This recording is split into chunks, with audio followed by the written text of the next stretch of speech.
primeiramente, assim, foi uma boa sacada, né? Esse negócio de 7 horas e 8 minutos, né? Muito bom você ter um tempo assim bem exato, né? Então, a gente está esperando apenas de 7 horas e 8 minutos para que a gente possa iniciar a nossa live aqui da ClinkMed. Eu vou perguntar ao doutor Ítalo. Doutor Ítalo, como ficam as pessoas que possuem toque com esse horário? Sofrem um bocado. Certamente sofrem um bocado, mas... Mas foi interessante, né? Algumas pessoas questionaram por que 7 e 8, mas foi muito bom, foi interessante a gente iniciar às 7 horas e 8 minutos. E agora deu 7 horas e 8 minutos e vamos começar justamente no ponto, para que todos saibam que as nossas lives serão sempre respeitando os horários, né? Primeiramente, queria agradecer a presença de todos, né? Agradecer, dar uma boa noite, né? Nesses novos tempos a vocês, né? Que estão aqui nos ouvindo, né? É importante que vocês podem em algum momento fazer algumas perguntas. Vocês podem utilizar o próprio tem um botãozinho chamado QIA, que pode fazer perguntas. Essas perguntas, a Débora, que recebe essas perguntas com algum delay, vai fazer o filtro dessas perguntas. Elas poderão ser feitas a qualquer momento. Essas perguntas serão passadas para Luciana Matos, que trabalha aqui com a gente na ClinkMed. Ela vai fazer, interromper a qualquer momento para fazer uma pergunta, para criar uma coisa interativa com vocês, tá? Bom, só para quem apresentar um pouco a ClinkMed, nós somos uma rede de centros médicos de atendimento ambulatorial em fase de implantação.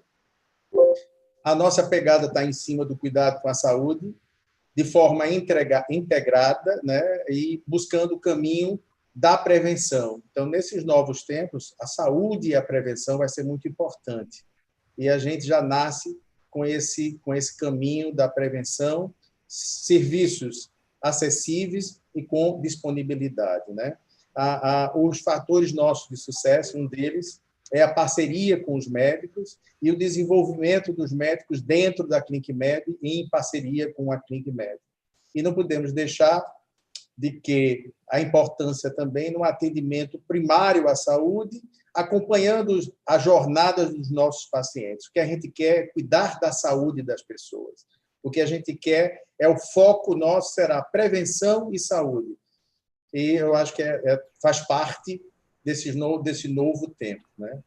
Essa live é justamente para a gente falar um pouco sobre esses novos tempos, né? Qual será esse novo normal desse atendimento médico? A gente vai buscar nessa live conversar um pouco com vocês o que é esse novo atendimento, qual vai ser o novo normal daqui para frente, né? O que precisamos, né, saber e fazer para que a gente possa se adequar a esse novo cenário na pandemia e pós-pandemia.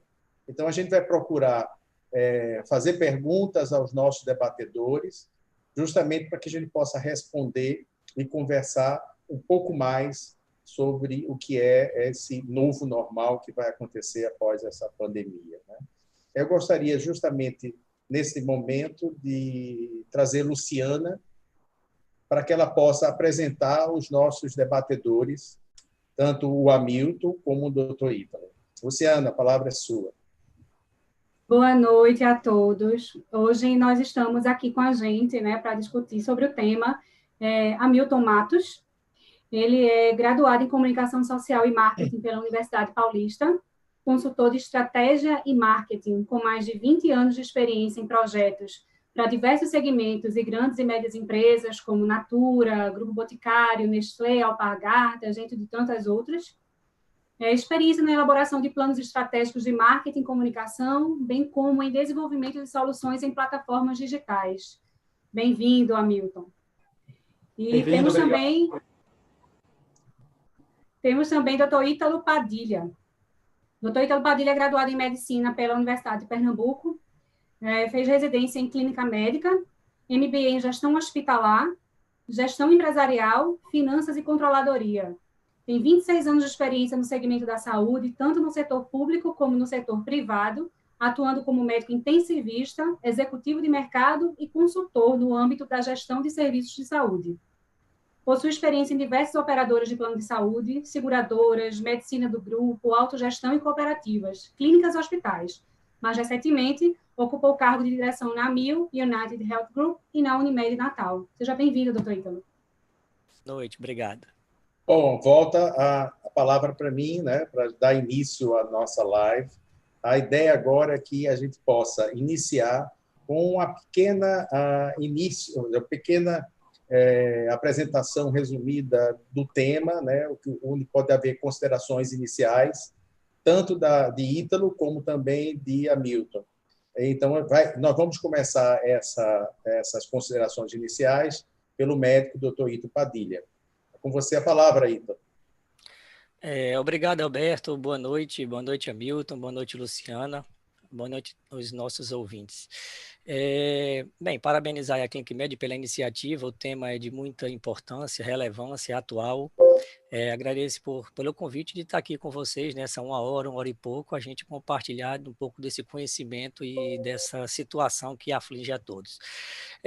Bem, eu gostaria de dizer que, com relação à relevância do tema, até porque eu acho que, além de ser atual, ela vai perdurar, ressaltar que a gente chega à conclusão que nós estamos numa guerra, né? Isso é uma conclusão que já foi tida há algum tempo, alguns meses. Nós estamos numa guerra biológica, é verdade, é uma guerra biológica, e como uma guerra biológica, o agente a gente não enxerga, ele está atuante, ativo. Eu fui vítima do Covid há um mês atrás, estou aqui, graças a Deus, enfim, mas assim, nós estamos numa guerra. A guerra, na acepção da palavra, é uma situação que ela acomete o ser humano, ela tira a paz da humanidade, ela acomete governos, ela acomete sociedade, ela faz com que governo e sociedade atuem em prol de algo comum, forte, que é o que está acontecendo hoje. A guerra, ela mexe profundamente com o sistema logístico, o sistema de abastecimento de um país, de um território, é o que está acontecendo. A guerra traz mortes, é o que está acontecendo, traz dores, e ela mexe profundamente em duas coisas primordiais, que é na economia e no emocional das pessoas. Isso é o que uma guerra traz, seja bélica, seja biológica, seja outra forma de guerra. Nós estamos numa guerra, então precisamos estar juntos para poder enfrentar. Então a relevância do tema, eu acho que é total para a gente discutir isso. Com relação ao tema em si, com relação às repercussões, tanto assistenciais quanto financeiras, eu acho que ela se sobrepõe a qualquer coisa, porque do plano assistencial, o que a gente vê é que os pacientes eles estão largados, soltos, desassistidos de uma forma geral. O índice de morte em casa tem aumentado, o índice do SAMU no Brasil todo e no mundo tem relatado, e não é morrido de Covid, é morrido de medo de ir para a urgência, medo de procurar um médico, e a gente precisa repensar isso, porque outras situações virão e isso não pode ser permitido. Precisamos entender que no aspecto de saúde populacional, quando você tem uma situação como essa, você cria graves problemas de represamento de doenças, é o que a gente chama de estoque de doença, represamento de diagnósticos. São meses em que diagnósticos não são dados, doenças não são tratadas, e isso em algum momento vai chegar. É a segunda onda de doença. A primeira onda de doença é a Covid. A segunda onda de doença é todo esse arsenal, esse conjunto de patologias que estão se acumulando e em algum momento a conta vai chegar.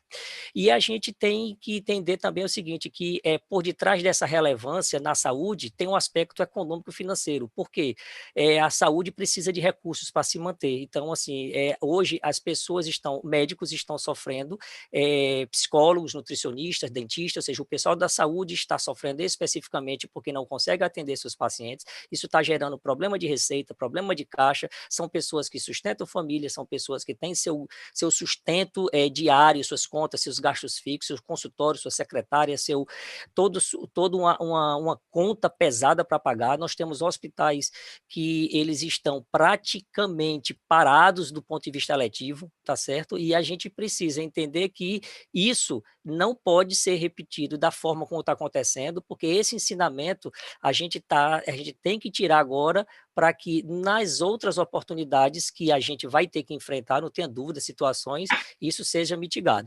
Então, assim, parabenizo mais uma vez a relevância do tema, procurar abordar esses aspectos de assistenciais e financeiros, para que a gente possa realmente ver como isso pode ser tratado no futuro que se avizinha.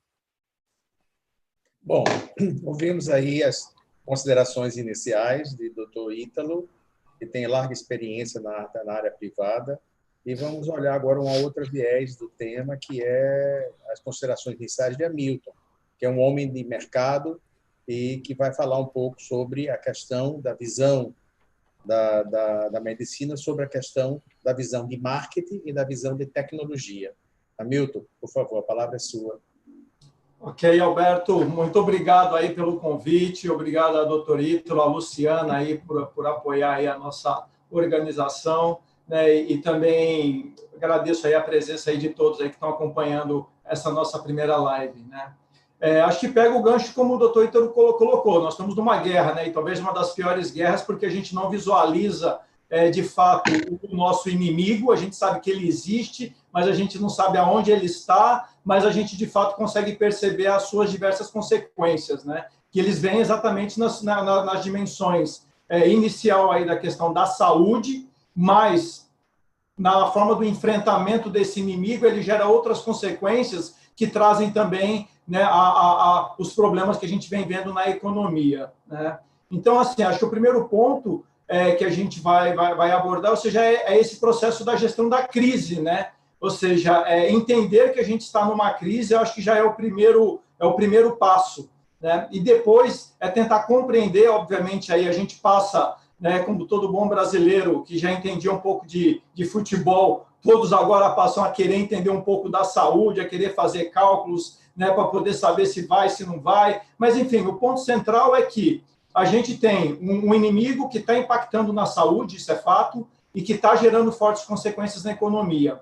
E para a gente fazer essa gestão de crise, que hoje é uma pandemia, mas amanhã, e como a gente já teve no passado, podem vir de diversas origens essa crise, o que a gente olha muito quando a gente vai falar de mercado, e aí eu vou até trazer alguns casos e exemplos que não são só da saúde, né, mas também são de outros segmentos que estão vivenciando esse momento e todo mundo aí buscando encontrar um caminho.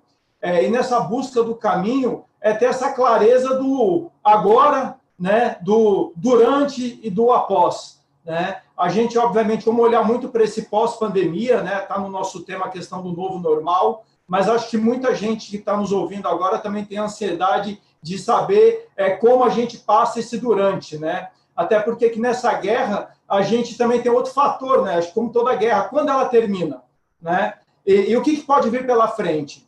Então, de fato, ela está trazendo para a gente esses ensinamentos, né? Da gente conseguir visualizar esse antes, durante e pós, e a gente se preparar, né? Que isso também é algo que está colocando todo mundo à prova. Todas as profissões, todos os profissionais hoje estão, de fato, à prova. Porque a gente está vendo que tudo aquilo que a gente sabe não necessariamente é o suficiente para a gente conseguir enfrentar essa crise.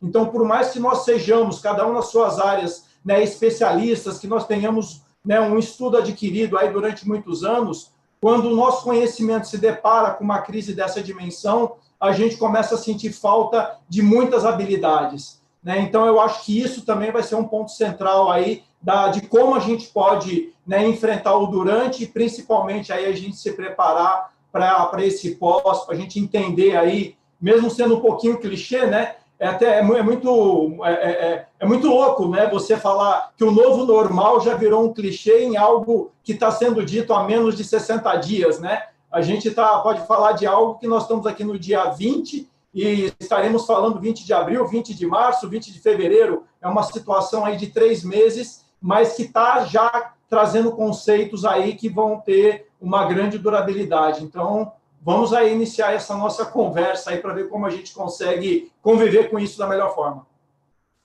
E o importante é o seguinte, era bom que essa pandemia tivesse vindo com um manual, né, de fábrica, né? Viesse um manual e viesse já o treinamento. A gente já tem que começar essa pandemia aprendendo, e tem que aprender rápido. Você vê que todas as profissões, elas estão precisando se adaptar, né? Eu tenho em casa uma professora de pre-K, de meninos de 4, 5 anos, que também não teve treinamento, não teve manual e também teve que se adaptar às novas realidades. Então, não é uma coisa específica só da medicina ou da saúde, é de todo mundo vai ter que se reinventar. Nós temos que trazer, nesse momento, que é um momento de guerra, é onde as coisas se desenvolvem. E a gente tem que pensar e sermos rápidos para sairmos disso. Vamos dizer, isso em relação a todos os segmentos. Nós vamos agora começar a fase das perguntas, tá? Em relação às perguntas, eu tenho algumas perguntas aqui já prontas para os nossos debatedores, mas esse é o momento em que, só relembrando, que vocês poderão fazer perguntas através do botãozinho que aparece para vocês, QIA, tá? Essas perguntas serão encaminhadas para a Débora, que vocês não veem, mas está nos ajudando muito para fazer o filtro e a seleção das perguntas, que serão passadas para a Luciana, e ela tem toda a prioridade para fazer um sinalzinho ali para a gente e poder interagir na nossa live. Então, a ideia agora é que eu faço uma pergunta, eu vou direcionar essa pergunta a doutor Ítalo, mas a Milton também vai comentar. Então, vamos ter dois lados, um lado médico-assistencial e um lado em relação a marketing e a tecnologia da informação, tá? Então, como primeira pergunta, eu vou colocar assim, a gente sabe que tudo na vida tem dois lados, né? A gente tem o lado positivo e o lado negativo, né? Então, doutor Ítalo, que lições nós podemos tirar com a pandemia do Covid-19 no âmbito médico-assistencial? É sua, Ítalo. Ótimo, ótimo. Lembrando, vocês têm algo em torno de 2 minutos para responder. Por favor, tá certo. Focados na relação do tempo. Ok, interessante sua pergunta, muito pertinente. Veja, acho que, primeiramente, ninguém estava preparado para isso. A gente pode até esperar, mas ninguém está preparado para isso. Eu acho que isso é um fato, assim, de uma certa forma, incontestável. Segundo, a gente precisa só contextualizar no momento e trazer para uma reflexão de que esses momentos eles trazem, de fato, inovações, né? Inovar não é criar necessariamente, inovar é saber fazer diferente também, é usar algo que já existe e faz diferente. E, assim, eu acho muito pertinente comentar com vocês de que isso como um alento até, porque o que acontece, nós estamos numa guerra, nós vamos sair dessa guerra, infelizmente teremos baixas, já tivemos, vamos ter mais baixas, isso faz parte do processo natural, isso faz parte até da evolução natural, é doloroso, mas é cruel, é verdade. E aí o que é interessante, é que nessas situações a gente sai mais forte, sai com mais revigorado, sai com novidades, sai com inovações. Nós temos na história, puxando só um pouquinho, né, para a gente estar falando do tema de saúde, a ambulância, aquele carrinho que vai e volta levando gente doente, ele surgiu exatamente de uma situação de guerra no século XIV, XV, mais ou menos isso, lá na Espanha, tá? Logicamente não era carro, era carroça, mas já foi alguém que pensou que precisava. Se a gente for lá pelo século XX, já o passado, melhor dizendo, no começo do século passado, tivemos mudanças e inovações extraordinárias, como, por exemplo, o raio-x portátil, porque a tecnologia do raio-x ela já existia no século XIX, mas foi no século XX, na Primeira Guerra Mundial, que ela de fato ela foi usada na linha do fronte, na trincheira, então foi ali que ela começou a salvar vidas. O curativo cirúrgico veio de lá também, da Primeira Guerra, o conceito de banco de sangue surgiu lá, a partir de descoberta de substâncias que possibilitaram manter o sangue, ou seja, isso tudo são inovações que até hoje estão presentes e estão salvando vidas. Na Segunda Guerra eu só traria 2 a recordação ainda na área de saúde, acho que a Milton aí como uma pessoa bem informada na área, ele pode dizer aí uma centena, mas na área médica eu diria assim que basicamente tivemos 2 muito importantes, que é a penicilina, que apesar de ter sido descoberta no pré-guerra, logo antes da guerra, foi na época da guerra que ela escalou, então ela realmente ganhou volume, ela ganhou importância, e daí outros antimicrobianos surgiram. E hoje nós temos um arsenal que salva muitos. E temos o respirador. Aí eu falei tudo isso para falar do respirador. O respirador que é um tema muito abortado, é a menina, vamos dizer assim, a joia da coroa, como se diz, hoje todo mundo fala, todo mundo solicita, é o objeto de desejo de hospitais, de países, produzir respirador, só um detalhe. O respirador, na verdade, ele veio do pós-guerra, ele não nasceu na Segunda Guerra Mundial, mas ele surgiu a partir da necessidade da Força Aérea americana e alemã de criarem exatamente protetores, casacos, vestimentas que fizessem, vamos dizer assim, se contrapunham à pressão, não só atmosférica, como a força gravitacional. Então, eles criaram casacos que tinham força e tinham pressão positiva de oxigênio. Isso tudo para dizer que foi daí que surgiu, para os médicos que assistem, o BIRD, aquele ventiladorzinho que parece uma caixa de sapato verde que se clava a pressão, e ele nasceu através de um piloto. Então, veja como são as coisas. A partir daí, nasceu o respirador, que todo mundo hoje tem, o volumétrico, o microprocessado. Então, assim, eu acho que os ensinamentos, os aprendizados, eles virão, tá certo? A gente vai aprender, a gente vai desenvolver, vai tirar lições, vai inovar do que está por vir, o que vai sair disso aí, de drogas, de condutas, de comportamento, mas a gente tem que entender o seguinte, que os ensinamentos outros, saindo um pouco desses exemplos, é a valorização da saúde. A saúde, ela tem que ser valorizada, a saúde, ela tem que, de fato, ser vista como uma política de Estado, a população, a sociedade tem que abrir os olhos e tem que passar a cobrar os médicos através de suas entidades. Não dá para a gente encarar a saúde como algo secundário. Ela cobra muito caro quando ela realmente é negligenciada.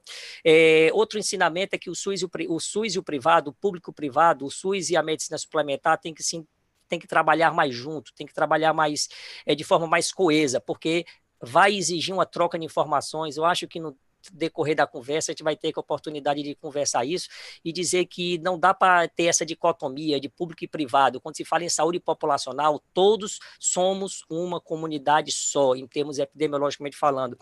E eu acho que o que fica claro também, só para encerrar e cumprir aí, que eu já extrapolei os 3 minutos, Alberto, é que, assim, não dá para a gente depender de um produtor único, né? O mundo está pagando caro aí, numa situação como essa, por depender de 1 ou 2 fabricantes de um produto A, 1 ou 2 fabricantes de produto B.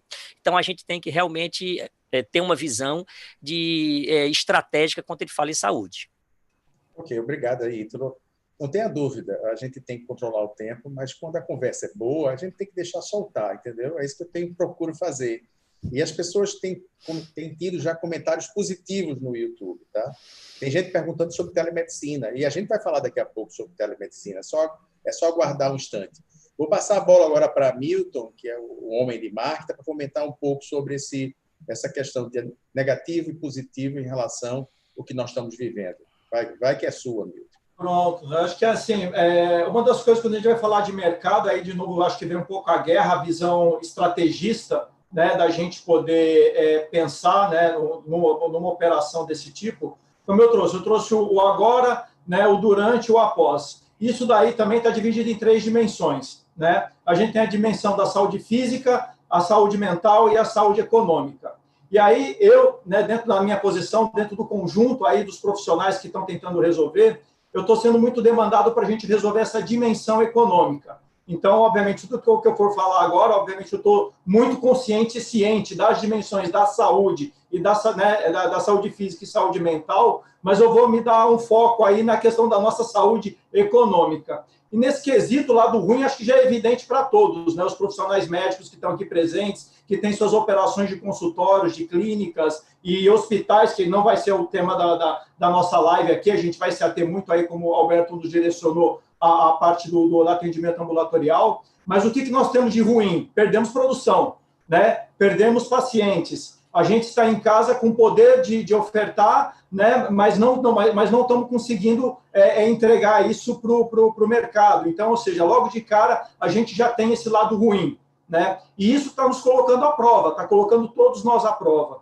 né? Ou seja, a gente tem essa potencialidade de oferecer soluções, mas a crise nos trancou, né? Então, esse é o lado ruim evidente. E aí, como o Ítalo também, o doutor Ítalo colocou, nessa questão do contexto das crises, né? Eu acho que o fato da gente estar falando aqui hoje já é resultado do final da Segunda Guerra, início da Guerra Fria, que é a internet. Né? Ou seja, se estamos aqui também foi derivado de uma crise, né? de uma busca, né? de vinculado a uma guerra, né? Só para dar também um exemplo em relação a isso, né?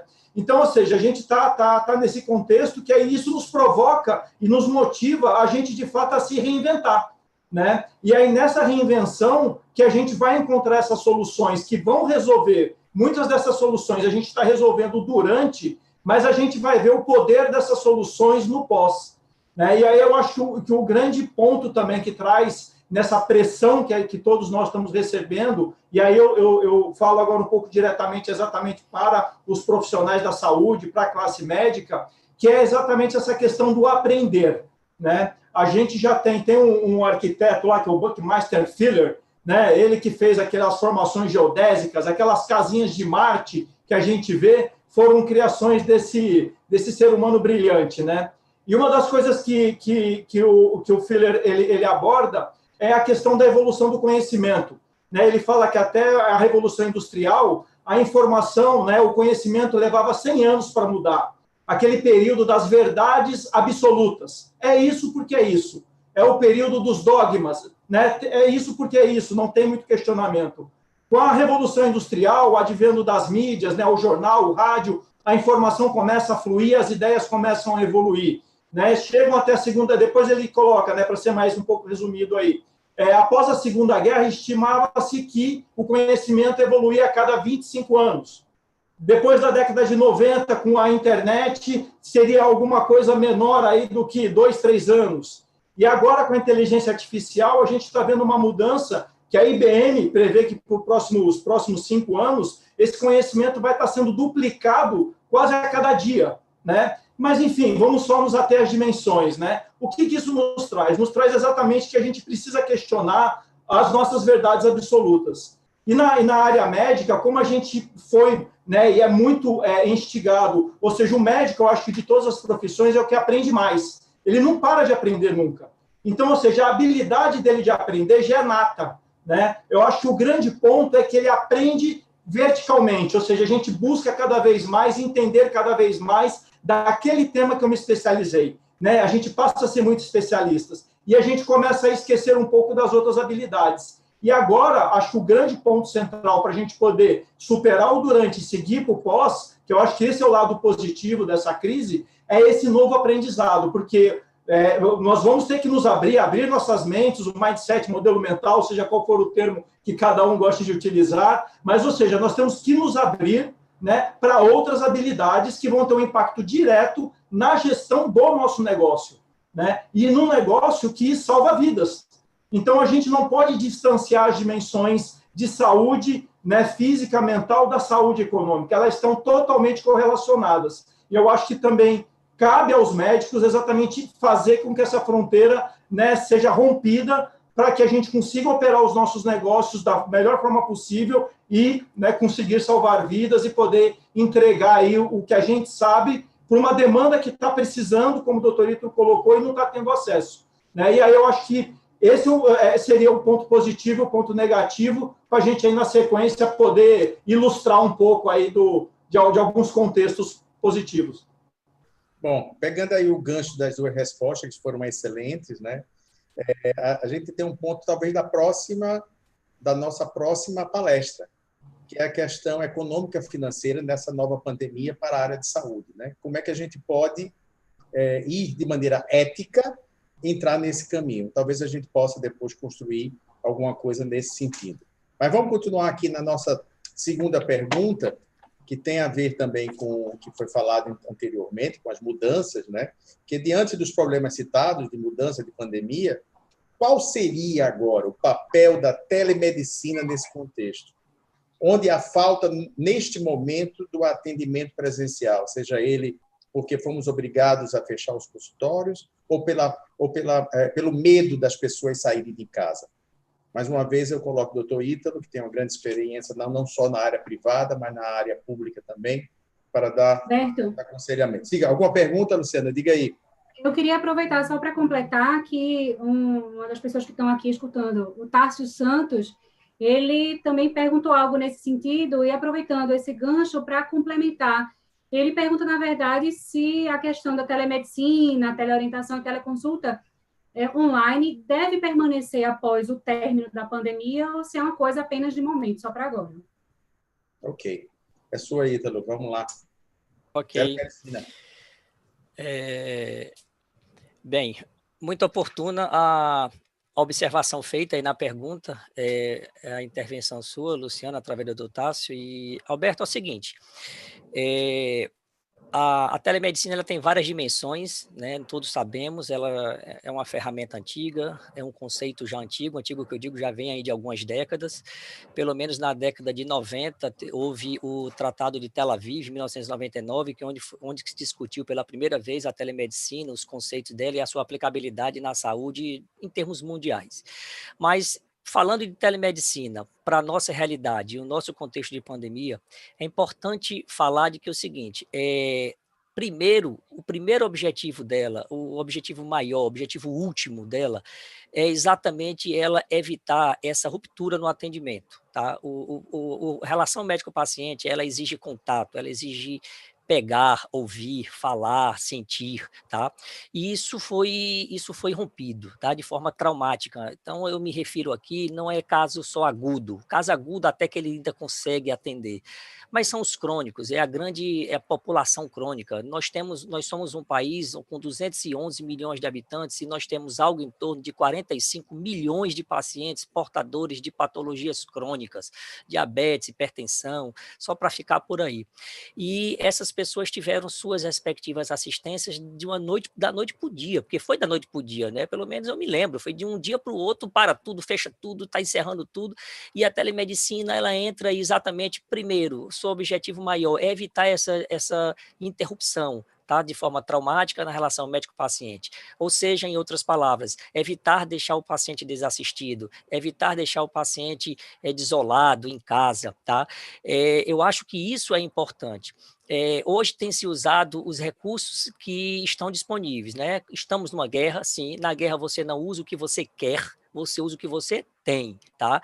E quando o que você tem acaba, você procura outra coisa. Então, hoje o que nós temos é um aplicativo de celular que tem recursos de áudio e voz, que resolve muitas coisas, tem sérias limitações, mas que está ajudando muito, tá? Então, a gente precisa entender de que os recursos que nós temos hoje para atender a telemedicina, atender essa demanda por meio de telemedicina, ela se baseia basicamente em ferramentas ainda de uma forma, vamos dizer assim, não bem adequadas, mas os problemas que a gente vai ter que resolver, eles necessariamente vão exigir ferramentas mais robustas.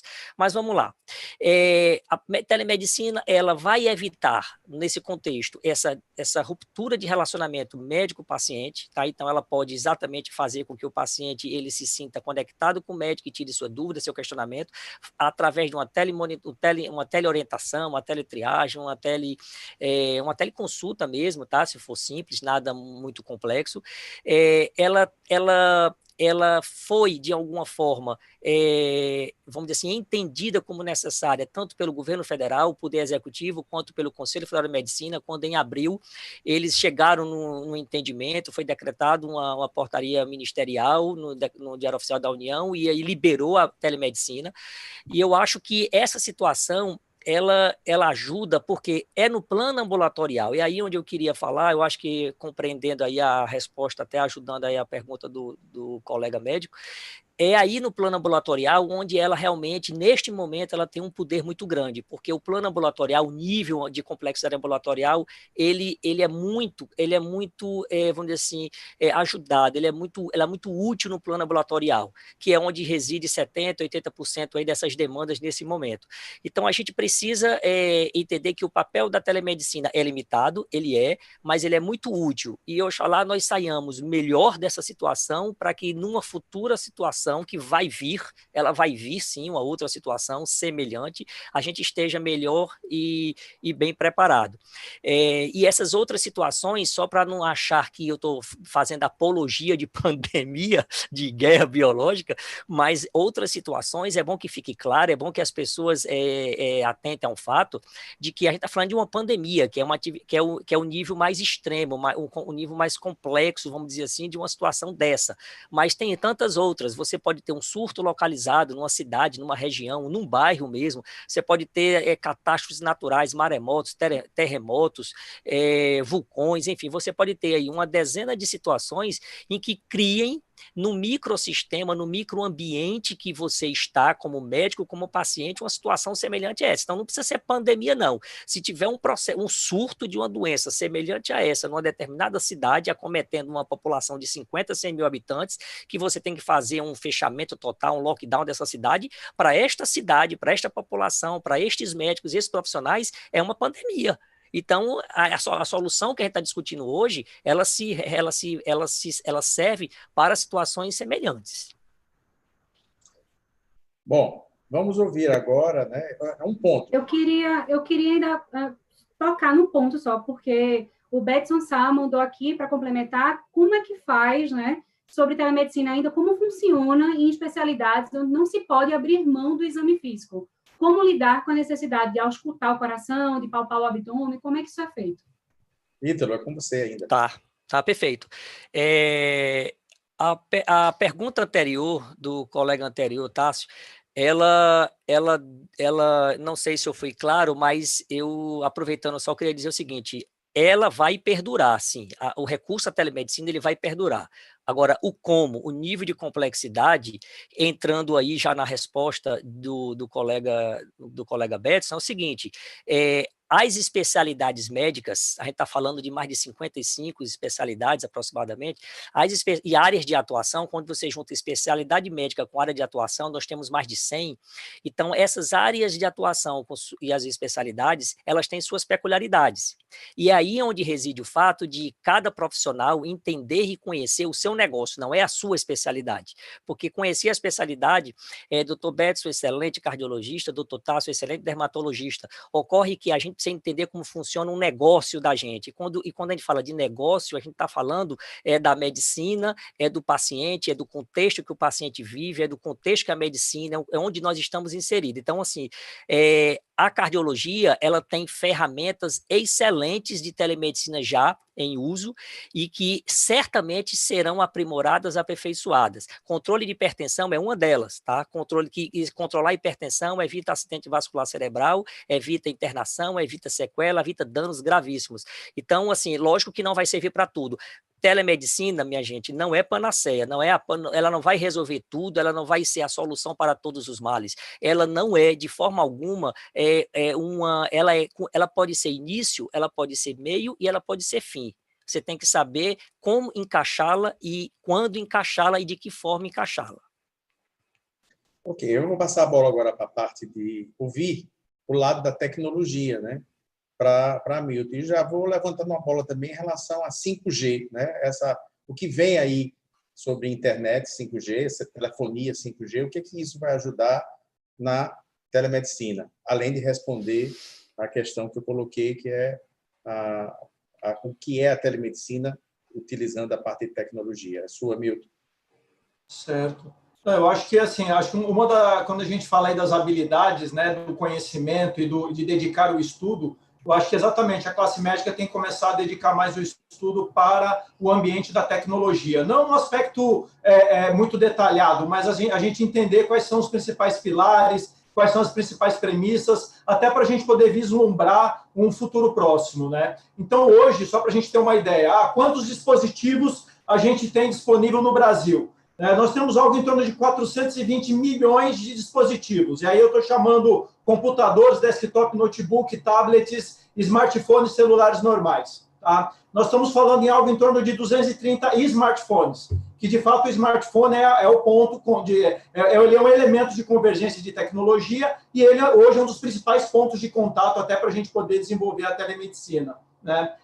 Quando a gente fala, né, e aí, né, nessa questão da telemedicina, como o doutor Ítalo colocou, nós temos aí mais de 50 especialidades, dentro de cada especialidade a gente tem as questões mais críticas e menos críticas, então, como todo o processo de evolução, aquilo que é menos crítico, que está vinculado a um trabalho mais, né, da consulta médica, do aconselhamento, ele já está disponível, porque se eu tenho um dispositivo de um lado, como nós aqui estamos conversando, com uma certa tranquilidade, nos ouvindo, ou seja, no nível mais, vamos falar, na psiquiatria, aparentemente eu vejo muito bem resolvido, percentualmente uma grande parte estaria resolvido. Em algo mais invasivo, de fato, a tecnologia nunca vai substituir o homem, eu não vejo isso, eu vejo a tecnologia potencializando. Mas o que a gente tem? A gente tem as conexões. Então, hoje a gente fala, quando a gente até brinca hoje, né, a gente não fala mais em geração de idade, né? A tua geração de idade não importa. Se você tem 40, 50, 60, 70 anos, isso hoje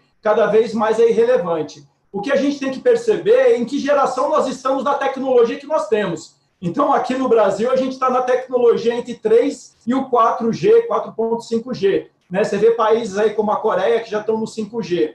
Essa situação de crise talvez antecipe isso para o Brasil, algo que estaria muito distante, né? Tanto na parte governamental quanto iniciativa privada, talvez antecipe. Então, se você tiver uma conexão boa, tiver dispositivos com processadores bons, provavelmente questões mais invasivas, como que vão utilizar a internet das coisas para poder monitorar, para poder perceber algum tipo de informação, eles vão auxiliar. Então, algo que a gente poderia falar de futuro pode ser que aconteça e tem tudo para acontecer, porque se a gente estudar um pouco, né, tanto aqui no César, no Porto Digital, olhar Vale do Silício, Israel que está com uma solução que acho que é o Tidal Care, que também ele resolve vários tipos de monitoramentos, né, mais básicos, enfim, isso não é futuro, isso já está. Mas eu queria voltar para o hoje, só um pouquinho. Né? No hoje, pegando o gancho que o doutor Ítalo nos trouxe, por exemplo, o WhatsApp hoje é a arma que nós temos, não tenha dúvida. E ele está sendo demandado. Talvez muitos dos profissionais médicos que estão aqui presentes, eles já estão praticando e já praticavam a telemedicina via WhatsApp. O único problema é que você não consegue monetizar. Então, qual é a questão? A pessoa te liga, o teu paciente te liga, você atende, você fala com ele, né? Você dá o atendimento assistencial, você resolve ou apoia um problema. Mas como não existe um aparato tecnológico, a gente não consegue transformar isso em serviço, né? Então, quando a gente vai falar em telemedicina agora e no durante, talvez o ferramental do WhatsApp, ele até nos auxilie a gente começar a ter esse nível de interação, a interação da tela, né? A gente vai criar essa habilidade, né? Qual outra habilidade que a gente vai falar? O YouTuber, né? A gente vai ter que olhar para os YouTubers para ver como é que é a nossa performance de vídeo, né? Mas qual é o ponto? No pós, obviamente que a gente não vai poder utilizar esse recurso. A gente vai ter que buscar soluções, tanto que atendam à regulamentação, né? E que também respondam à questão da monetização. Então, um paciente falando com o doutor pelo WhatsApp, ele fala 10, 15, 20, 30 minutos, ele não percebe.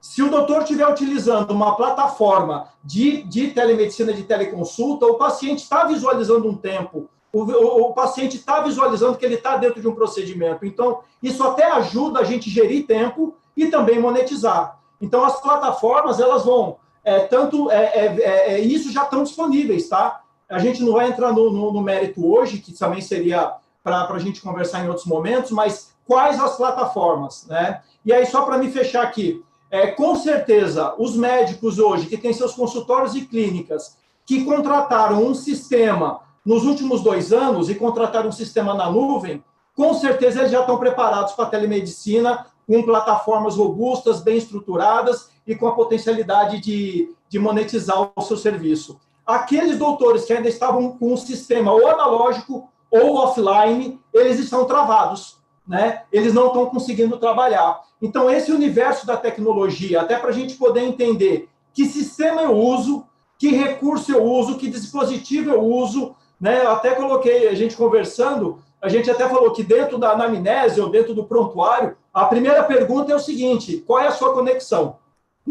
Para a gente poder prosseguir nesse atendimento, né? Então, essa questão de entender de tecnologia, e aí a gente pode evoluir um pouquinho aí na sequência, é uma habilidade que todos agora precisam mergulhar para entender bem, para fazer boas escolhas.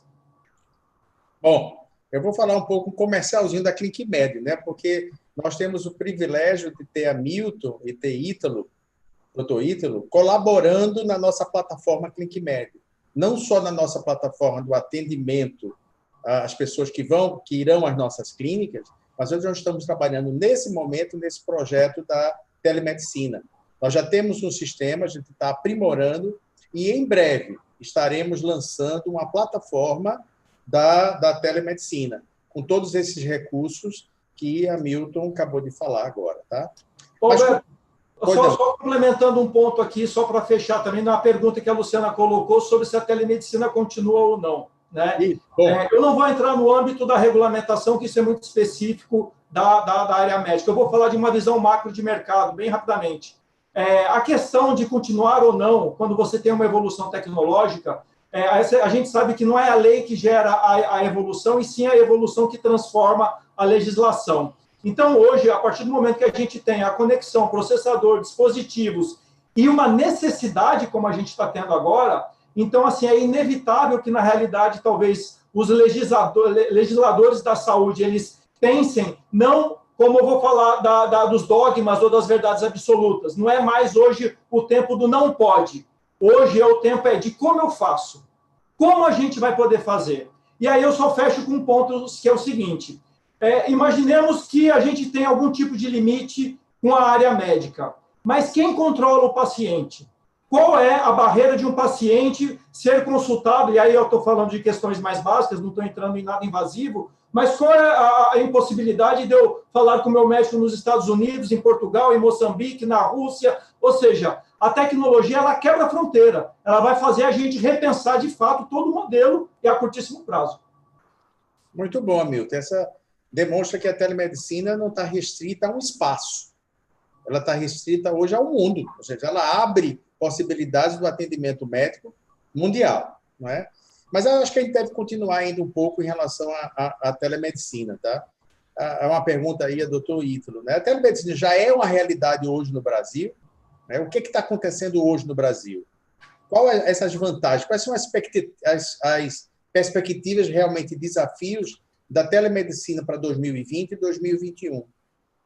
Bom, e aí a Milton já falou um pouco sobre as tecnologias existentes no Brasil, talvez falar um pouco mais de Brasil e exterior.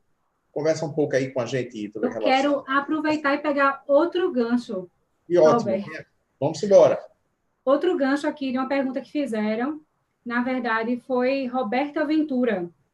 O que ela pergunta como é que vocês veem essa questão de um paciente estar sendo atendido através da telemedicina e ele precisar, depois de uma consulta presencial, isso financeiramente para o médico, né? Como é que o médico deve se comportar em relação a isso? Ele já fez lá um primeiro pagamento em relação à teleconsulta, como é que fica esse segundo pagamento ao atendimento presencial? Ou são coisas independentes? Essa é uma pergunta da Roberta Ventura. Quer responder, Ítalo? Continua contigo a bola. Pergunta extensa sua, viu? Mas vamos lá. Isso dá um tema, né? Isso dá um tema, falar sobre como fazer as cobranças disso tudo. Eu vou começar, para não esquecer a pergunta da colega, eu vou responder logo a pergunta dela, e depois eu discorro aí sobre a sua, e você me ajuda aí se eu esqueci algum item aí a ser abordado. Veja só, com relação à telemedicina, Roberto, é o seguinte, é um processo de evolução, tá? Então, é um processo de evolução, é um processo que está em aprendizagem ainda por todos, e aí, especificamente, na questão remuneratória, que eu acho que é onde realmente está aí o âmago aí da sua questão, é um fato ainda que precisa ser melhor definido, tá? Ou seja, a telemedicina, ela tem que ser remunerada, ponto. Então, o médico não tem a obrigação nenhuma, obrigatoriedade de fazer esse atendimento sem fins remuneratórios. Precisa ser criadas regras, precisam ser criadas, normatizar isso não vem de forma de tabelamento, isso vem na forma natural, de livre mercado, logicamente pautado de princípios éticos, legais, mas de forma alguma. A própria ANS, eu assisti recentemente um evento e a Agência Nacional, com relação às operadoras, ela já orientou que as operadoras comecem a tratar disso com a rede credenciada, porque o que ela quer é só que a rede credenciada, ela, na verdade, assim, se entenda com a operadora no sentido de que isso seja contratualizado, porque ela não necessariamente isso não entra no valor. No âmbito privado, da mesma forma, o médico ele pode cobrar, ele vai definir as regras de cobrança dele e não só de cobrança como de retorno, porque um grande ajuda que a telemedicina pode dar, dependendo da especialidade, é você fazer o retorno na forma de telemedicina. Então, você pode fazer o retorno, evitando que ele volte no seu consultório, evitando no sentido de que assim, ele pode ser melhor atendido, com a mesma qualidade ou durante o acompanhamento, se for um paciente crônico. E isso aí vai ser livre negociação. Ele vai ter direito a um retorno, ele tem um direito a um retorno no presencial ou não, isso é livre negociação. Então, assim, isso não é fato consumado, isso não é ponto resolvido, é um processo de evolução, está tudo mudando, a orientação que eu dou é que fique acompanhando o tema, mas, assim, precisa ser discutido com relação à questão de remuneração, retorno e consulta, se ela é antes ou se ela é depois, se a cobrança está incluída ou se não está.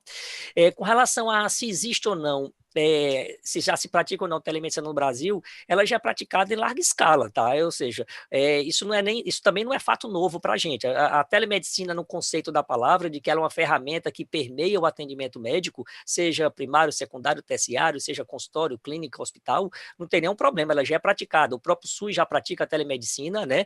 E o serviço privado nem se fala. Então, assim, que é praticado. Então, assim, isso aí a gente tem que entender de que o que a gente precisa é aprimorar.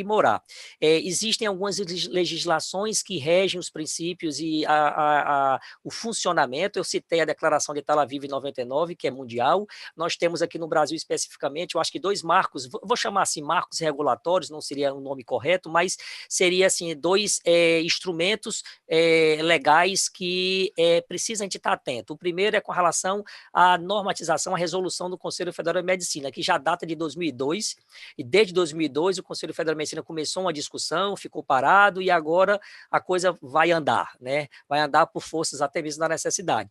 E a outra é com relação à LGPD, a Lei Geral de Proteção de Dados, porque fazer telemedicina exige que você faça digitalização exige que permite você fazer coleta, armazenamento e processamento desses dados com segurança, tá? Então, de fato, essa é a legislação que está, vamos dizer assim, lastreando o funcionamento da telemedicina no Brasil. Precisamos ficar atento nisso aí.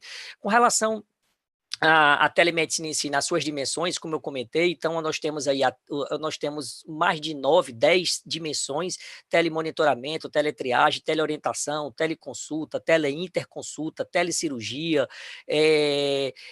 telediagnóstico. Então, assim, cada qual, obviamente, com suas peculiaridades, ela pode ser compartilhada ou não. E hoje ela é praticada no Brasil de forma ou isolada, uma determinada empresa, operadora, ou o próprio governo, ou então de forma compartilhada, ou seja, médicos comprando serviços. A Milton citou recentemente que o médico que já tem, por exemplo, um prontuário eletrônico com as suas informações na nuvem, então isso já é uma forma de compartilhamento no aspecto de gestão. Ele está fazendo a gestão dos dados dele já com alguém, até porque ele não tem condição de fazer sozinho, mas isso já é um bom caminho. Eu diria, esse é o primeiro passo e um dos mais importantes, é a digitalização.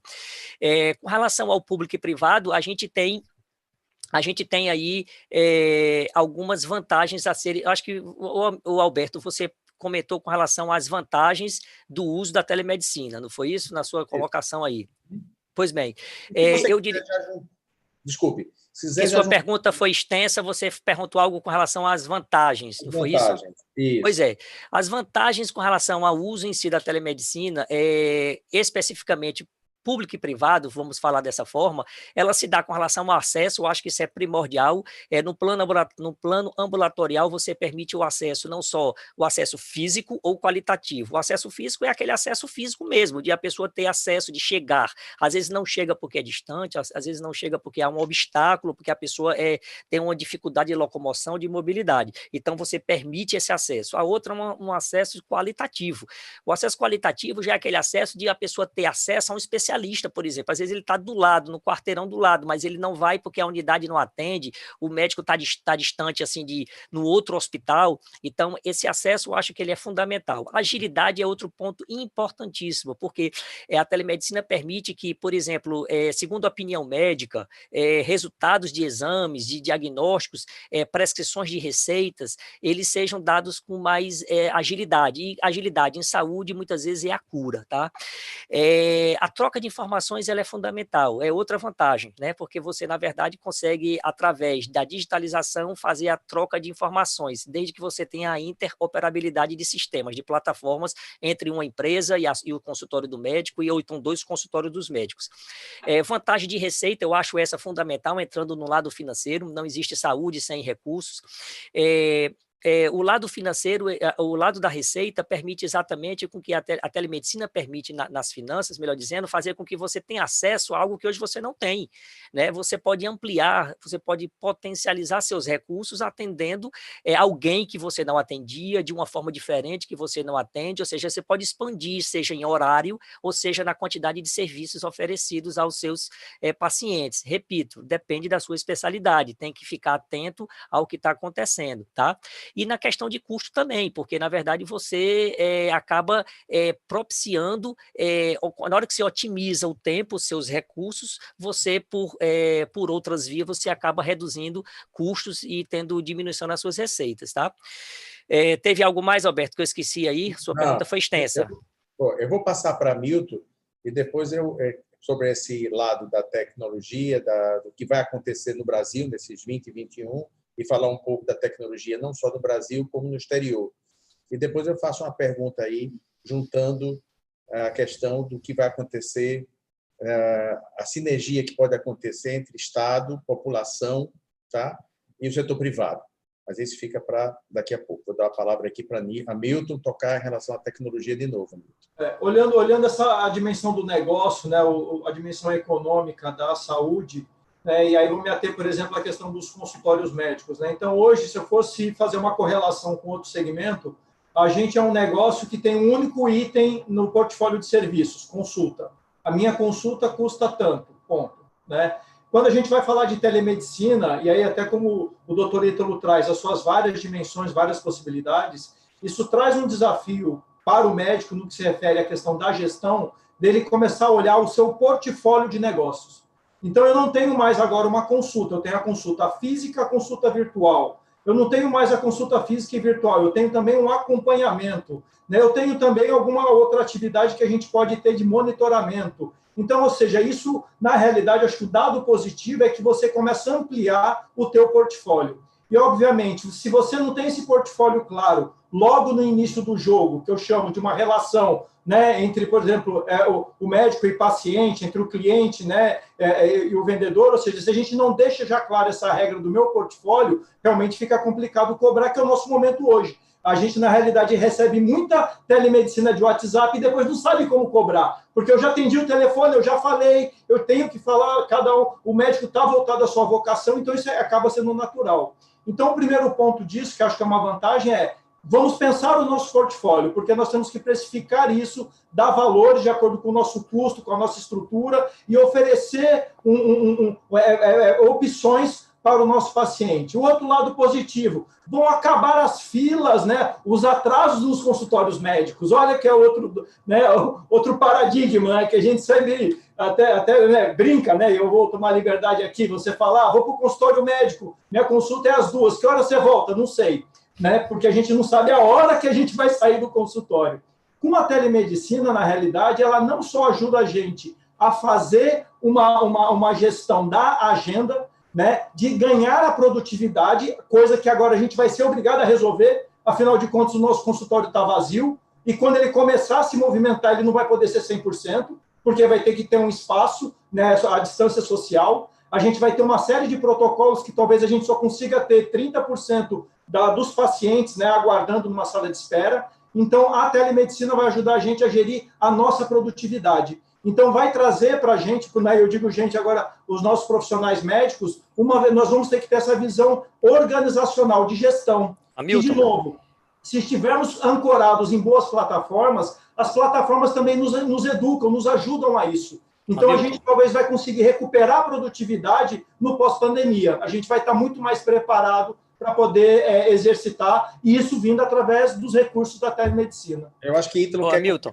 alguma coisa aí. É interessante, veja só em correlação a isso, a gestão, inclusive, do consultório, do médico, veja bem, o que você falou é uma verdade, nós vamos ter provavelmente um retorno gradual, onde nós teremos provavelmente um quantitativo de pacientes por turno bem reduzido, 30%, 40%, haja vista o distanciamento social exigido, dentre outras normas. Então, a telemedicina, como é que ela pode ajudar? De uma forma bem prática, o que a gente está comentando. Vamos deixar para vir ao consultório primeira vez ou aqueles pacientes que eu preciso de um exame físico. Aqueles pacientes que eu já acompanho, que eu preciso só fazer aquela orientação, eu faço da telemedicina. Então, com isso, eu não deixo de atender, entendeu? Subo esse percentual de 30%, 40% para 70%, 80%.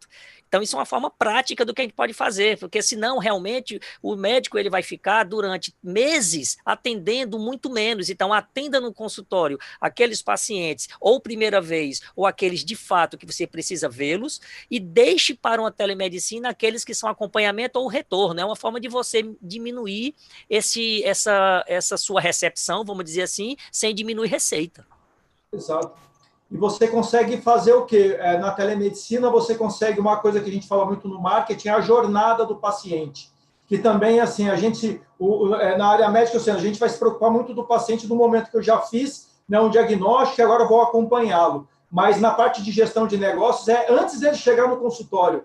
Então, a gente vai conseguir a gente tem esse mapeamento. A gente sabe a hora que ele vai chegar, a gente sabe como vai gerir esse volume na recepção, a gente sabe quanto tempo vai poder realizar a consulta, e como o doutor Ítalo colocou bem, ou seja, a gente tem que olhar como um portfólio e não como uma coisa ou outra coisa, uma substituição ou não. Não é substituição de nada, é mais um recurso que a gente vai ter para poder, né, oferecer os nossos serviços, mas isso tem que ser visto de uma forma negocial. Né? Então, isso quer dizer que a gente, na área da saúde, profissional da saúde, agora vai ter que olhar o paciente antes do consultório, ou seja, o agendamento dele, como é que ele vai chegar no consultório, vai ter que ver o atendimento no consultório ou telemedicina e depois acompanhar o pós do paciente. Então, você vai realmente ver a vida do paciente. É isso que eu acho que vai ter que mudar, né? A gente não vai só aguardar que o paciente chegue. A gente vai ter que administrar esse paciente desde a origem até a vida dele toda, né? Não tem jeito, a gente vai estar mais junto. E eu posso falar que nós fizemos uma reunião hoje, eu, Hamilton, o pessoal da ClickMed, doutor Ítalo, e a gente está justamente formatando o nosso portfólio de produtos. A gente já vinha pensando nisso e agora, com essa pandemia, vai fazer a gente mudar. Os nossos consultórios vão mudar. Até a forma de receber os pacientes vão ter que ser diferentes na nova pandemia, né? Bom, eu vou ter que... nós já vamos com 1 hora de live, tá? E a gente precisa fazer agora, a gente não quer passar mais de 1h15 de jeito nenhum, porque a gente pode ficar com outros assuntos e criar outras lives, né? Eu queria fazer uma pergunta aqui consolidada, tá? Eu vou juntar aqui para ver como é que a gente se sai nessa, né? Uma em relação à sinergia, né? Eu acho que a gente precisa ter uma sinergia em relação ao Estado, em relação à população, privado e público, né? Então, em relação a essa situação atual e o pós-pandemia, como é que vocês acham que esses elementos, Estado, população, privado, público, vão criar sinergias capazes de melhorar esse atendimento à população? E um outro ponto para juntar isso é a questão, vocês acham que esse impacto vai forçar a interiorização da saúde? Ou seja, o nosso interior do Brasil vai precisar evoluir na questão da saúde? Começando com você, Ítalo, a nossa última pergunta minha, né? Mas a gente pode abrir ainda perguntas para quem está participando da nossa live. Ok. Alberto, veja, a sinergia ela tem que ser criada e assim não tem outro caminho, tá? Em todo mundo que evoluiu na telemedicina houve essa sinergia do público com o privado, tá? Os países que mais evoluíram nesse tema até o presente momento, Estados Unidos, Canadá, Inglaterra, Alemanha, Israel, Singapura, esses são os países que mais evoluíram, são países que estão em amplo processo de digitalização de seus dados. A digitalização, como eu comentei, é o ponto de partida para você realmente alavancar na telemedicina, porque é onde você consegue realmente, a partir daí, propiciar toda a cadeia e desenvolvimento nessa área. Então, eu acho que é inevitável. O governo tem que entrar onde cabe a ele, com políticas estruturantes, com políticas de Estado e não de governo, criando condições, ambiente propício para que o setor privado vai em frente, tá? Eu acredito que outra sinergia que pode ter é com relação à academia, tanto a academia pública quanto privada, as faculdades, elas precisam trazer a telemedicina para dentro da sua grade curricular. 2 disciplinas que a área médica ainda carece, aqui no Brasil, sobretudo, na área médica, é gestão tá certo? Que não tem, e a telemedicina, porque telemedicina ela é uma consulta diferente. Telemedicina requer conhecimento, habilidade, você não dispõe de todos os recursos propedêuticos necessários para fazer uma anamnese, um exame físico, mas ela é possível. Metade das consultas nos Estados Unidos já são praticamente no formato telemedicina, mas não é pegar um WhatsApp, ligar e falar. Então, existe uma dinâmica própria da telemedicina. Então, essa sinergia ela tem que ter esse apoio da academia, e aí eu falo da universidade pública, porque no Brasil as públicas são muito fortes nessa área também, tá? A legislação, tá, precisa vir para ajudar, nós não podemos ter legislação que atrapalhe, tá certo? A legislação, ela vem depois de uma demanda, como foi comentado por Hamilton, isso é verdade, mas ela tem que ser normatizada. Lei tem que ser normatizada, e a normatização tem que ser execuível. Não adianta botar uma lei que na hora de normatizar ninguém consegue cumprir. Então, isso é outro ponto fundamental que eu acho que o governo e o setor privado têm que trabalhar junto. A interoperabilidade fundamental, o setor público e privado, eles têm que trocar informações. Eu estava um dia desse conversando com uma certa pessoa também do mercado e veja o comentário que a gente chegou aqui. Você que eu digo nós, qualquer cidadão, a gente tem uma vacina no setor público, vai no posto de saúde, vai vacinar no setor público. Aí você saiu daquela vacinação, foi para casa, daquela vacina, você foi para casa, de repente você passou mal, uma febre baixa, um mal-estar, uma indisposição, aí você vai para o médico, você tem um plano de saúde, você foi para o médico, setor privado. Aí o médico no setor privado, o setor plano de saúde, diz, não, meu amigo, isso aí é reflexo da vacina, fica em casa, isso é efeito colateral, toma analgésico, antitérmico. Aí você voltou, sendo que na hora que você saiu do consultório dele, você tropeçou na calçada, perdeu a consciência, você bateu a cabeça no chão, perdeu a consciência, foi chamar o SAMU, você foi para o hospital público. Então, você foi atendido pelo público. Chega no público, ninguém sabe se você bateu a cabeça porque você ficou tonto e caiu, ou se o inverso. Aí, o que acontece? Lá no setor público, você fica internado, depois de 10, 15 dias recebe alta, vai para casa. Quando você vai para casa, você vai para o setor privado, para o seu médico, dizer, doutor, estou aqui de volta, estou bem, tranquilo. Aí, o médico lá do setor privado pede exames, mas como você tem plano de saúde, e o plano de saúde é regido pelo rol do INSS, você não tem direito a um determinado exame, não está no rol, aí você vai fazer o exame de alta complexidade no SUS. Veja, SUS privado, ou seja, isso não funciona, isso é um desperdício, isso é uma aberração, isso aí não pode ser assim. Então tem que haver essa sinergia, o público e o privado, e o mundo afora está caminhando nesse sentido exatamente para evitar desperdício. Não dá para a gente trabalhar com desperdício, sobretudo na saúde, onde desperdício implica vidas. E sinergias no plano privado, você pode ter privado com privado. O privado com privado basicamente a constituição de clínicas com atendimento primário à saúde, clínicas que estão sendo e são estruturadas, que já existem, que são estruturadas nos princípios de atendimento primário à saúde, de atenção básica, de medicina, vamos chamar assim, de baixa e média complexidade, que é onde 75%, 80% dos eventos médicos acontecem.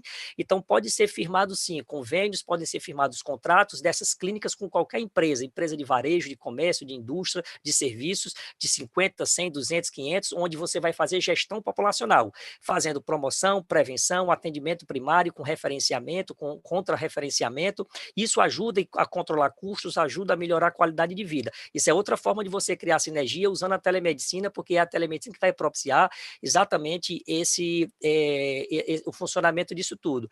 E os próprios médicos podem, de forma isolada, trabalhar com essas empresas, tá? Na hora que eles contratam empresas que promovem, que administram, fazem gestão no sentido de armazenar seus respectivos prontuários na nuvem, que onde ele for, ele tem acesso ao banco de dados dos pacientes dele. Então, acho que há uma infinidade de formas e um motivo, e para você aí uma dica de uma próxima conversa só sobre isso. Tá bom. Eu vou pedir a Milton, tá? E pedindo a ele que já responda, e também eu vou perguntar a Luciana antes. Tem alguma pergunta que você está guardando aí para alguém, Luciana? Tem. Na verdade, tem uma pergunta que eu acho que é inicialmente um pouquinho mais direcionada para Milton, que eu vou tentar juntar duas perguntas aqui, duas pessoas em uma só. A Maria Matos perguntou assim, tenho visto um grande movimento dos médicos nas redes sociais. Como enxerga essa situação? E juntando com outra, da Fabiana Campos, que é assim, nesse cenário atual, como fazer para ter visibilidade, destaque e gerar mais negócios na área da saúde? Tendo em vista a hora, eu vou deixar o Milton responder, falar essas duas respostas, né, essas perguntas, responder, e também fazer suas considerações finais da live. O que você poderia resumir disso tudo, tá? Os pontos principais da nossa live em relação ao marketing. Não, perfeito. Eu acho que eu vou aproveitar, então, tentar unir essas perguntas com o que o doutor Ítalo trouxe agora e trazer essa visão da relação público e privado, talvez numa visão um pouco mais abrangente, que eu acho que vai unir com esses pontos que a Luciana nos trouxe, né? Eu acho que assim, a melhor relação público-privada é quando um não precisa do outro e tudo dá certo, né? Que as coisas aconteçam, né? E aconteçam sempre da melhor forma, né? Que não hajam, né, as amarrações, que não hajam as situações desnecessárias e que, de fato, as coisas possam se desenvolver da melhor forma. E eu acho que, nesse momento, a partir do momento que a gente consegue utilizar bem, né, da tecnologia, aí, de novo, assim, vamos esquecer também tecnologia de algo muito distante, nada, é uma ferramental, é algo que a gente rapidamente domina e vai ser mais um ferramental para a gente utilizar. Mas qual é o efeito positivo disso? Eu acho que é o efeito que traz o nosso poder, a partir de agora, em relação à contribuição social. E aí eu trago isso principalmente para os médicos, né? Então, ou seja, cada médico antes estava dentro do seu consultório, dentro né, da sua sala, atendendo aquele número limitado de pessoas. E quando a gente fala de saúde, não é só o atendimento, né? Não é só aquela consulta, mas é a conscientização.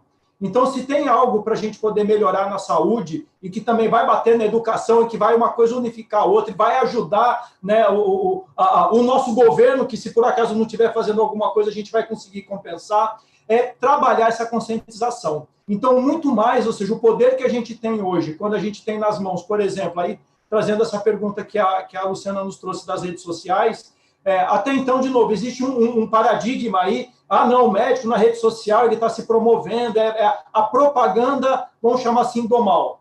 Vamos partir da premissa, aí eu fui entender o universo médico, né? Dentro da minha família, minha irmã é médica, né? A gente nunca tinha tido papos muito profundos, como fui também nos últimos anos, aí a gente vem conversando bastante sobre isso, né? Entendendo as premissas, né? A vocação médica, a bioética. Então, muito mais do que uma regra, do que uma lei, a gente está ancorado, né? A nossa atividade, a atividade médica está ancorada na bioética. Então, eu não quero fazer o mal a ninguém, eu quero fazer o bem. E fazer o bem eu posso conscientizar através das redes sociais. Então, imaginemos que agora, a partir dessa pandemia, muitos, milhares de médicos comecem a atuar nas redes sociais e comecem a falar, né, a conscientizar sobre os aspectos da saúde. Qual o tamanho desse benefício que a gente não vai prestar para as pessoas de todas as classes sociais? Então, assim, o poder agora, que antes não estava, porque a gente estava preso numa sala, agora a gente está vendo que a gente tem um ferramental, é esse que a gente está usando agora, né? É o Instagram, né? Não é mais eu falo do youtuber, que de fato é uma brincadeira, assim, uma provocação na realidade, mas vocês têm que estudar, percebam como é a dinâmica da transmissão do conhecimento, porque é o que a gente sabe que não adianta saber, né? Tem que fazer, e para fazer a gente tem que transmitir bem esse conhecimento. E a classe médica, a partir do momento que ela conseguir olhar para essas ferramentas e utilizarem isso, né, com um poder, com uma cobertura, com certeza a gente vai estar conseguindo prestar um excelente serviço para a sociedade. Então, redes sociais, tirem esse estigma de ser da influencer, da modinha, ali, né, se a gente pegar... Eu fiz até pegando... Agora, acho que semana passada estava o doutor Fernando, neurologista, na CNN, né? Eu acho que o Instagram dele é o doutor Fernando Neuro, né? Ele tem 800 mil seguidores, tá? Então, vamos imaginar ele nessa crise. Ele está trancado dentro de casa e não pode ir mais para o consultório dele. Ele simplesmente bota um post. Pessoal, estou atendendo na telemedicina. Liguem, né, entrem no meu sisteminha e acessem. Que 1%, 0,5%, 0,3% de pessoas se interessem por isso. Então, além de você conseguir nas redes sociais conscientizar, educar, ajudar na melhoria da saúde do nosso país, atingindo todas as classes sociais, a gente ainda vai conseguir fazer negócios, bons negócios. Então, o que a gente tem na mão, de fato, é uma arma muito poderosa que carece de estudos, obviamente, a gente tem que aprender para dominar, para entender, para, de novo, usar isso sempre para o bem e percebendo que isso não é o meu Instagram, eu não estou falando com meus amigos do meu bairro ou ali da minha cidade. A gente tem poder de atingir o país inteiro e até outros países, né? Temos uma barreira de língua, que isso daí, em algum momento, também pode ser minimizado, né? Mas, de fato, a gente tem um poder e a classe médica tem muito conhecimento e agora tem essa ferramenta muito poderosa para contribuir aí, que esse seja o nosso pós-pandemia, de fato. Né? Acho que esse é um dos grandes benefícios que a gente vai conseguir. Valeu, Hamilton, muito bom. Eu vou passar agora as palavras finais para Ítalo, para que ele possa fazer os pontos principais que ele gostaria de destacar nessa nossa live. Bem, Alberto, eu colocaria o seguinte: a gente observa até pelas perguntas o nível de aflição, o nível de angústia, de uma certa forma, até mesmo de questionamentos médicos, como pode ser aplicado, como pode ser utilizado. Eu falaria da seguinte forma: veja, a telemedicina, como eu citei no início, a telemedicina ela pode ser inserida no início, no meio ou no fim do ato médico, tá? Da consulta, do procedimento. Cabe ao médico, na sua especialidade, ver exatamente, enxergar onde, como, em que momento ele pode usar essa ferramenta para otimizar, para melhorar a qualidade, para melhorar a receita, para mitigar dores e sofrimentos do paciente dele, mas que dá para usar dependendo da especialidade. Para isso, o médico precisa realmente entender de que ele tem que buscar treinamento, ele tem que buscar orientação. Treinamento não só da propedêutica, porque a propedêutica médica na telemedicina, ela usa outra linguagem, ela não usa a linguagem da propedêutica médica convencional, mas ele tem que desenvolver isso. Se ele desenvolver isso da forma correta, ele vai saber de forma muito exemplar aplicar isso com as ferramentas disponíveis já existentes. Ele tem que entender que ele tem que prover o beneficiário dele, o cliente dele, que é o paciente dele, de dispositivos, tá? Dispositivos vestíveis, de internet das coisas, ou seja, coisas que já existem, que estão ao alcance dele, que começa logo pelo celular, que já é uma ferramenta muito potente nisso. Inclusive, o colega fez a pergunta da cardiologia logo no começo, o colega Betson, lembrando aqui, que eu me lembrei agora, existem dispositivos que já são capazes de gerar situações preditivas de arritmia cardíaca. Então, quer dizer, o paciente usa esses dispositivos e eles, por telemetria à distância, eles já dão essa informação. Então, o médico tem que entender isso, o médico tem que usar a tecnologia a favor dele, ele tem que ajustar para a especialidade dele e usando, né, a arte da cura lá do Deus Asclépio, de que, na verdade, a medicina ela é feita de bom senso e de sabedoria. Então, cabe a ele usar a sabedoria que ele tem, que ele aprendeu, o conhecimento que ele pratica, com o bom senso de como usar a telemedicina.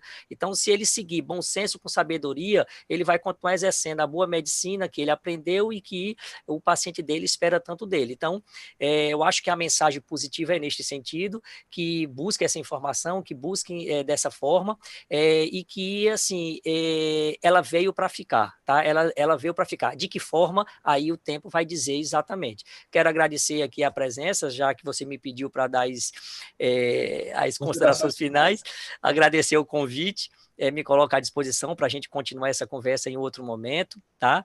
E agradecer a todos aí pelas perguntas, pela participação, é sempre uma honra aqui estar com vocês. Muito obrigado, boa noite. Bom, a ClinicMed agradece, né, a presença, principalmente dos debatedores, né, que foi excelente, eu acho que essa primeira live nossa aqui da ClinicMed. Já surgiu outras perguntas com a ver em relação à parte financeira, à parte de custos. A gente pode até falar sobre isso no próximo momento, de como a gente fazer a operação de um consultório e das plataformas em relação à formação do portfólio médico com essa nova após pandemia, né? Queria agradecer também, lógico, a quem está com a gente aqui na live, quem participou da live, a todos os médicos, os participantes da live. Agradecer a Luciana, da ClinicMed, que está aqui com a gente. Agradecer a Débora, que não aparece para ninguém, mas foi quem possibilitou da área da ferramenta da tecnologia, de a gente estar aqui no ar, de estar passando as imagens, de estar dando foco. Tá? Obrigado, Débora. Quer aparecer, Débora? Só para as pessoas que estão ainda lhe ver? Não, mas eu vou agradecer por aqui, gente. Muito obrigada. Foi uma ótima live. Ok. Muito obrigado pela atenção e a gente avisa quando tiver a próxima live. Obrigado a todos e uma boa noite. Fiquem com Deus. Obrigado. Obrigado. Até mais. Tchau, tchau.